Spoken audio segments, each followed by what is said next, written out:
Thank you very much, Dr. Joy, Tira. Now, they focus on hybridity. And when when he first talked about hybridity, I said, well, I drive a hybrid car. But he says, no, it's not about the car. It's about the challenge of really reaching out and understanding and reaching out the people who have come from mixed cultures. And how do we effectively reach the hybrid? And so I thank God for this opportunity that He has given me to give some opening remarks and opening message in relation to this. Now, this is really preaching to the choir. In fact, you have more prepared. And the good about the keynote is you just turn on the key and then you discuss. Okay?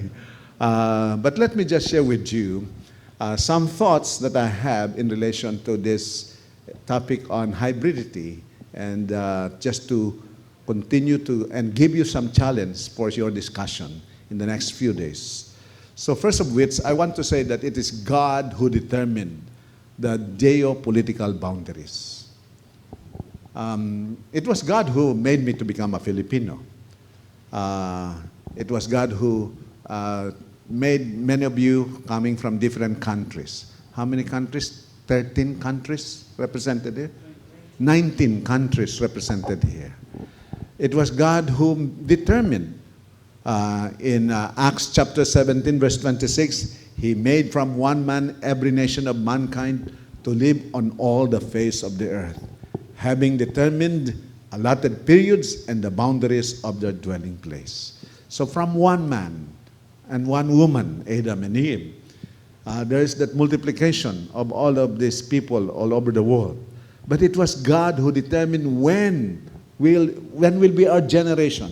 And it was God who determined what will be our nationality and our geopolitical boundaries. In fact, in Deuteronomy chapter 32, when we are called to worship the Lord, and they are reminded that when the Most High gave to the nations their inheritance, when He divided mankind, He fixed the borders of the peoples according to the numbers of the sons. ESB would say sons of God, but the Masoretic text, according to Dr. Shao, is sons of Israel.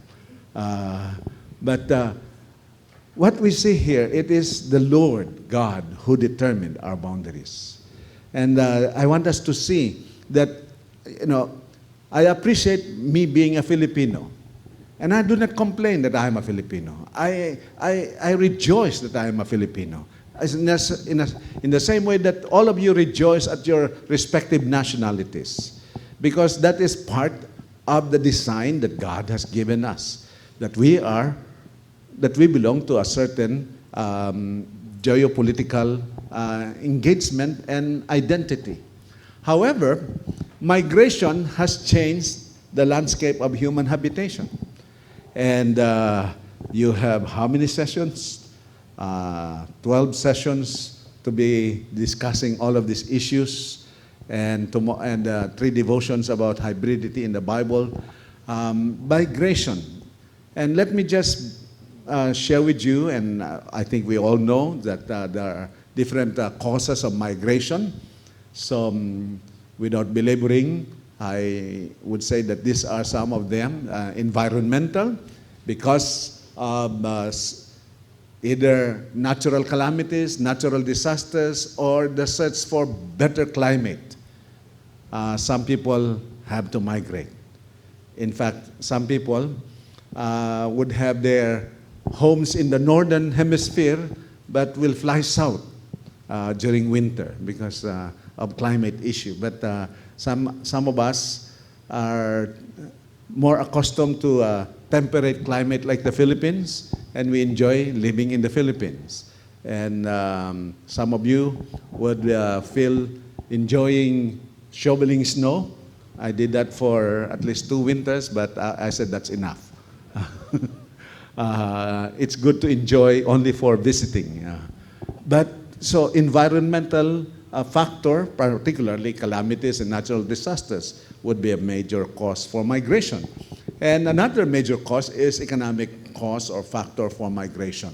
So many Filipinos are now moving into Canada, but not only Filipinos. I think Canada is the most, has made that policy of migration, being competitive, trying to make sure that in order to arrest the negative birth rate that they have, because if they did not open to migration, they will be extinct because they are having negative growth rate.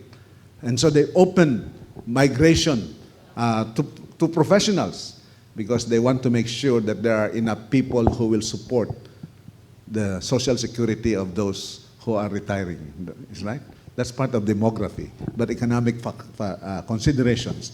But it's actually, and some of these people are voluntarily migrating, but there are also others down history who were forcibly migrated for economic reasons.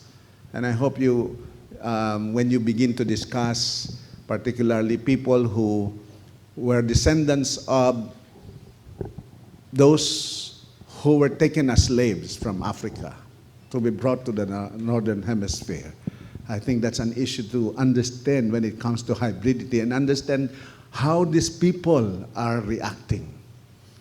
I cannot identify with them because I've not had that experience.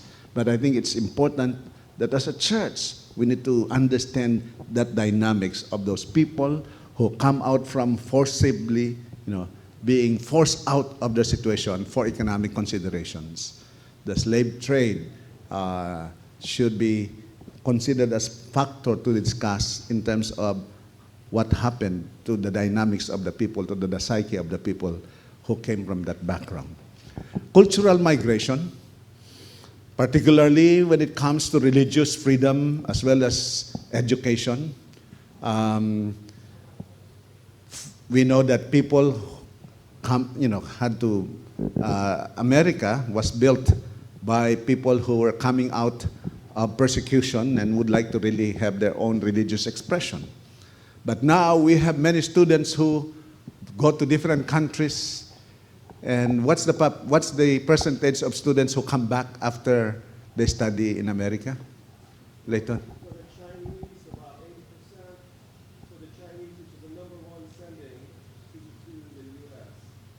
There are about 5 billion international students today around the world, many in the Philippines, and they're projected to 8 million by 2025. Okay, so you can share those statistics. But my question is, how many foreign students return to their country of origin after they study? The majority, either immediately after graduation or maybe a few years in their host country, but then many of them do finally go back home later. So what was formerly a brain drain has become a brain gain eventually. Okay, so the statistics is now being reversed because it used to be that there was about 90% who stay in the country where they are having their studies.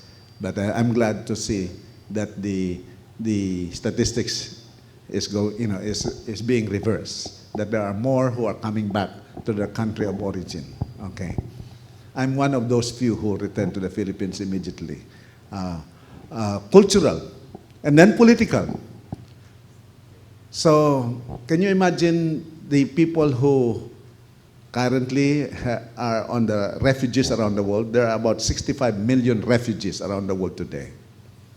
It's not only the several million coming out of Syria and the conflict there, but all over the world, there's about 65 million refugees brought about by civil war or escaping from political persecution that brought about migration.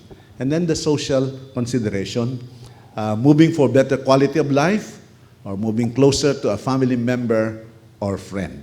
I think that's one of the marker for migration for Canada. If you are a professional, if your profession is on demand, and if you have good family connections in Canada, then you come up to the great level, because they used to say there's a great opportunity of you having that family support while you are there.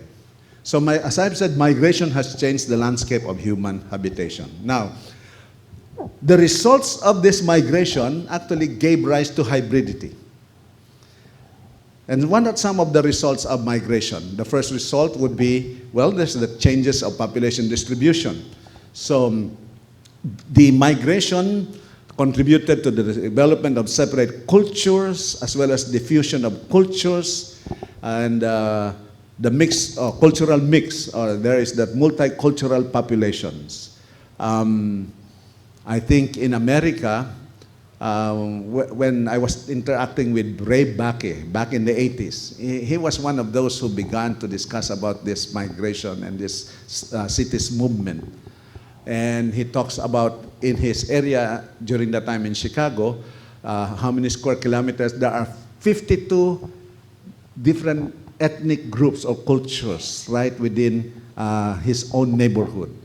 And I think all over the world, you would see that kind of multiplicity and the cultural mix that we see in terms of the population. So it's not anymore just when you talk of America, the Native Americans are the Indians, and all of them are actually migrants. So even President Trump is a migrant. Anyway, yeah. Do you know, he's a migrant also. Okay. I will not go deeper. Then there is the mixing of different cultures and races. And this mixing often led to negative social behaviors as well as tensions between the majority population and the minority population in that country. So when you have like apartheid in South Africa, or we will have the racial divide in different countries up to now. So the tension is even there. So all of this divide between the majority and the minority population in the country would have those local struggles, racial discrimination, and so those racial tensions is what we see. And then there is the mixing of different cultures of races. There is also, I would say, while there is that negative, but there's also that positive aspects of cultural migration, because you are enriching the culture as well as the community in terms of the experience and new knowledge that are being contributed for the migrants that are coming in that particular area. And then we have also the demographic consequences of migration, because in many cases, migration is selective in terms of age group, because it's mostly the migrants who are mostly young and productive who are migrating. Today, there's about more than 10 million Filipinos who are working in different countries around the world. And if you look at the different society, we have those kind of younger generation. And I'm going back to Canada because they have always asked me if you want to apply for Canada migration. I said, no, I'm staying here in the Philippines. But I can visit Canada when I want to. Okay. So there's population aging in some countries as the younger generation have to go and look for better opportunities in different countries. So, and then the last is the economic results.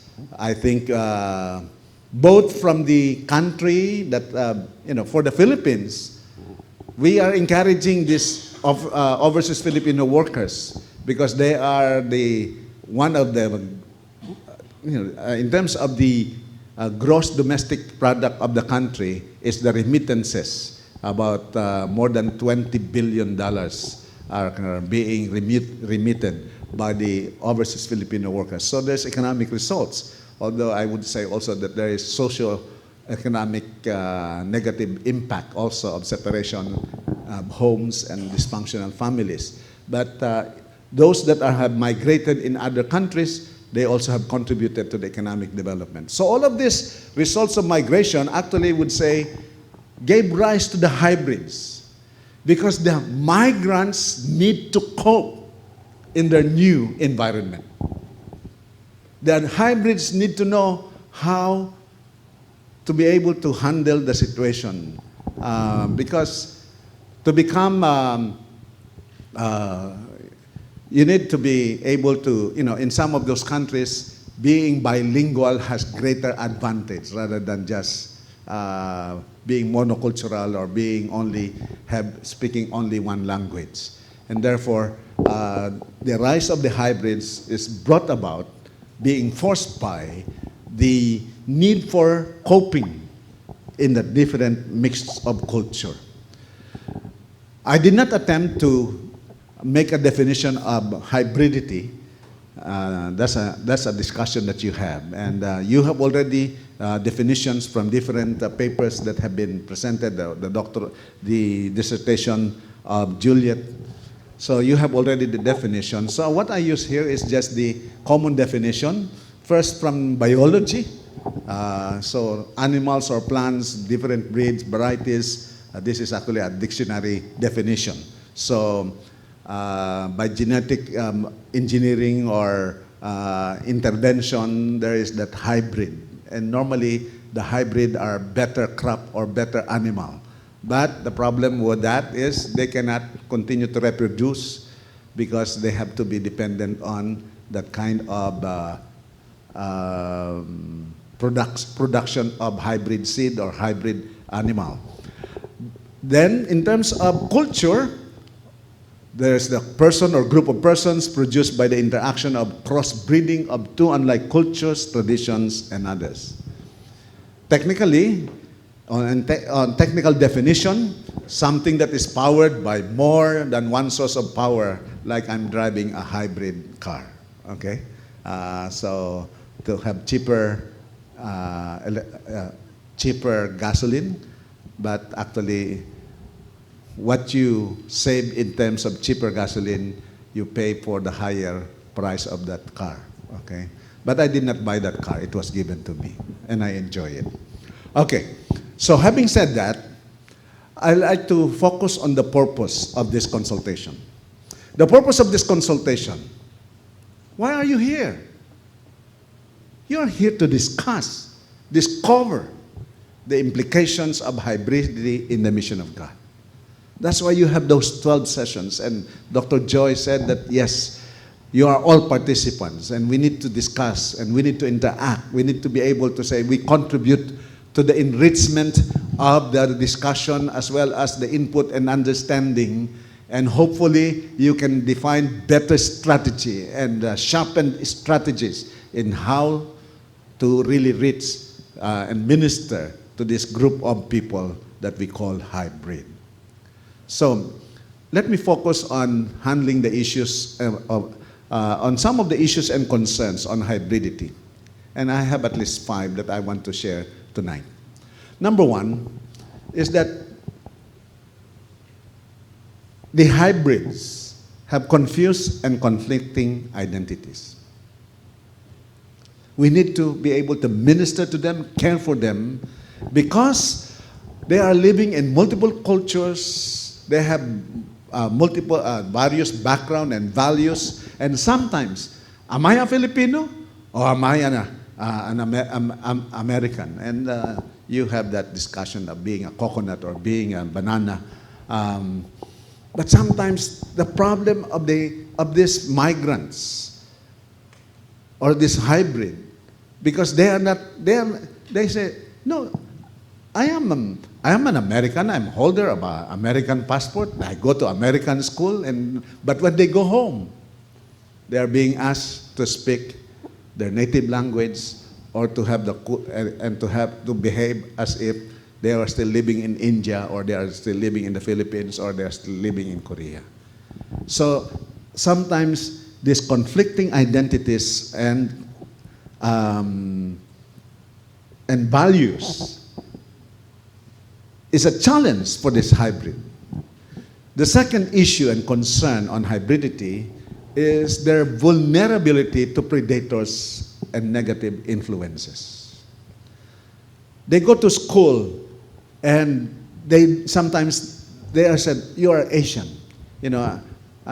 Somebody just sent me that post on the Filipino family who was buying grocery. And this is just the other day, buying grocery, and somebody behind her was a Caucasian who says, "Oh, you buy all our foods." How many of you have seen that?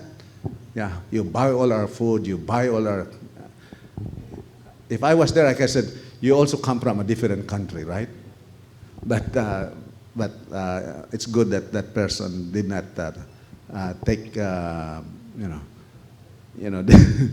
did not challenge that person who was so racist. So, but sometimes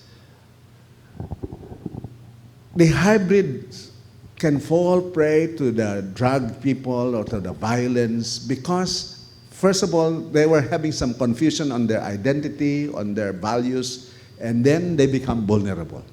And if we don't help them, if we don't reach out to them, then they will just look for people who will give attention and care for them, and it could be the negative influence. The third issue is that the hybrids have that sense of openness and responsiveness to right stimulus. To those who will care and understand them, they will open up. They are having a problem when in their home, they says, "You behave like we used to behave as the parents having their own sets of values and culture." When they are in school or when they are playing with their peers or their people, then they are they have to live with different set of culture and values. And therefore, sometimes in the time of confusion and this time of looking for their identity, those who understand them, those who care for them are the ones who could minister to them. And they will be open and they will accept and they will say, "My parents do not understand me, but you understand me." And therefore, it's important for us to say there is that certain, there is that window of openness and responsiveness if we give them that right stimulus.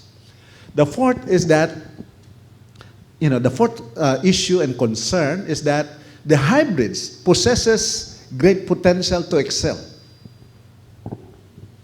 Why? They can harness the strength of the best of both worlds. That sometimes the Asian students actually excel in the United States. Is that true, Ate Lisa? Yeah. The Asian students make good in the United States. And sometimes the businessmen actually are also making good in the Western context. Why? Because first, in their coping mechanism, in order to say, I belong, they try to excel and they try to accept their best effort, but yet they can also draw some of the best, as I've said, they can harness the best of both worlds. The Western world and the Oriental world, and they can harness that and they can really excel, right? And therefore, if we minister to them, these are some of the best people who could actually be used by God in the ministry and whatever area or even in professional development. And finally, let me end by saying that this is the great challenge, and that is the neglect of the church in effectively addressing their situation. We have a conflict of an ethnic churches versus the multicultural generation. Some of the problems that I have seen are some of young people. I visit so many ethnic churches in the U.S. as well as in other countries, and when they have their own worship, it's trying to still preserve their ethnicity as a church, and it's important, especially for the adults, because that's their identity. Whenever I go to a Filipino church in America, they always end up having a lunch potluck or something together. And some people would go more for the potluck rather than the worship, right? And that's not only for, I think that's true for most Asians. But their children says, I don't belong here. The activities in the church are still so focused on the ethnicity that the children says, well, if I'm in school, I have a Western mindset, I have a Western values. When I'm in the church, they are trying to force me back again to that mindset. But during the week, I'm exposed to the different sets of values and standards and culture. Therefore, even as a church, we need to be able to say that we can address properly and effectively care for the hybrids in the churches, particularly the second and third generation. So let me end by saying that we can learn from two examples. Two biblical examples that I would use to end. And that is, first, Mother Mary to the baby and adolescent Jesus. When you read Luke chapter 2, we see here how Mother Mary, really took care of the hybrid. Who is that hybrid? Jesus. In the one person of Christ, there are two natures, the divine and the human. And you can really see there the dynamic of Jesus being a hybrid. So that when Jesus was born, he was born in the manger, and then the shepherds came. And Joseph maybe and the others could not understand, he was born in the manger, but some of the people who visited are some of the wise men from the east, and now here's the shepherds who were glorifying and praising God. You know what Mary said? After hearing what the shepherds said about Christ and how people are recognizing Christ and how the angels declared that unto you this day is born in the city of David the Savior who is Christ the Lord, Mary treasured up all these things, pondering them in her heart. She was saying, how do I handle this? How do I handle this tension? How do I prepare this child so that that child will grow up to be a person who will be able to express true incarnation and fulfill the divine role and ministry that he has? How do I understand that here it is that this person, this baby, is both God 100% and human 100%. So Mary treasured up all these things in her heart. Now came during the time of the adolescence of Jesus. Later on, a few verses after that, that when Jesus had his bar mitzvah at 12 years old, he brought them to the temple, and Jesus stayed at the temple. And for 3 days, they were looking for him. And when they saw the boy Jesus there at the temple, talking with the priests, talking with the leaders, what was Jesus, Mary said, "Son, why have you treated us so? We were practically looking for you. We were worried about you." What was the response of Jesus? "Didn't you know that I have to be in my Father's business?" How do Mary respond to such a hybrid? So the response is that, and his mom, and Jesus went to them and was submissive to them, going back to Nazareth, and his mother treasured up all these things in her heart. There's so much reflection that she had to do on how to handle this hybrid, how to respond to him, how to help him so that he will not be somebody who will be an outcast in the community, but somebody who has good relationship. That's why in verse 52, you notice the summary statement of 18 years of the life of Jesus. 18 years because he was 12 years old when this happened, and the next verse after that is when he was already 30 years old. But that 18 years is encapsulated in that verse. And Jesus increased in wisdom and in stature and in favor with God and man. And that was preceded by that thought that Mary treasured all these things in her heart. That for the next 18 years, Mary was able to nurture, care for, and love that baby, that adolescent, that young man. So that when he began his ministry at age 30, there was so much input from Mary to the growth and increase of the wisdom, stature, as well as social engagement and spiritual development of this man, infinite man, Jesus. There's so much reflection about how to deal with hybrid. The other one is my favorite apostle, the Apostle Paul. You see how he adopted Timothy.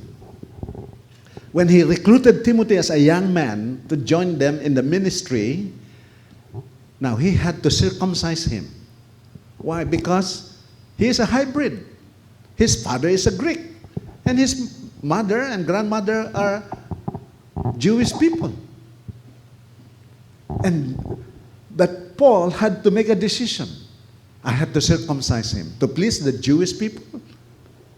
But you see there the dynamics of how he had to handle this hybrid Timothy. But you know, how was Paul able to minister to Timothy? How was Paul able to really help him to become a great minister and servant of the Lord? The last two letters of the Apostle Paul was devoted to his son. And so how did he call him? To Timothy, my true child in the faith. If we want to be able to be effective in ministering and caring for the hybrid, we need to look at them with that same care, love, and acceptance that we are willing to say, you become my son, you become my child. That's what Apostle Paul did to his son, to Timothy, in order that Timothy will become effective as a hybrid. He said in 2 Timothy 1:2, to Timothy, my beloved child. And so as you discuss this issue about hybridity for the mission of God, then it's important for us to learn from these two examples that I had. From Mary, who took care of Jesus, and from Paul, who took care of Timothy.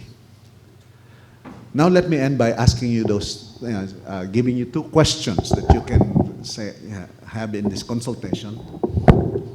First question is, how will the church effectively address the challenges and opportunities of hybridity for global mission? As you have all of these sessions, as you have all of this discussion, maybe the underlying question that you need to have is, what does it mean for me as a missiologist, as a church leader, as a pastor, as a minister? How will the church effectively address these challenges and opportunities? So both the challenges and opportunities of hybridity. And then after you discuss that, then you also ask the second question, what basic strategies do we need to develop to reach the hybrids for Jesus? May you have a good consultation. God bless you.